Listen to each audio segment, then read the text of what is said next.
लाडक्या बहिणींसाठी या क्षणाची सर्वात मोठी आनंदाची अपडेट. लाडक्या बहिणींनो, तुम्ही सर्वजण जून महिन्याच्या हप्त्याची वाट बघत आहात. जून महिन्याच्या 1500 रुपयाची तुम्ही वाट बघत आहात ना, तर बघा खुशखबर आली बहिणींनो तुमच्यासाठी. लाडक्या बहिणींनो, तुमच्यासाठी खुशखबर आली. जून महिन्याचे जे काही 1500 रुपये आहेत ना, ते आता तुमच्या खात्यात जमा केले जाणार आहेत.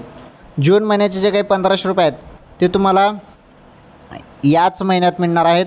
जवळपास तारीख बघा 15 जून नंतर. 15 जून नंतर कोणत्याही क्षणी पैसे तुमच्या खात्यात जमा होणार आहेत. थोडी वाट बघा. अचानकपणे कोणत्याही क्षणी 15 जून नंतर तुमच्या खात्यात जून महिन्याचे पैसे येणे अपेक्षित आहे आणि पैसे खात्यामध्ये जमा केले जातील बहिणींनो, अशी माहिती मिळत आहे. त्यामुळे थोडी वाट बघा, पैसे तुमच्या खात्यात जमा केले जातील. आलं लक्षात? तर ही सर्वात मोठी बातमी समोर आली होती लाडकी बहीण योजनेसंदर्भात.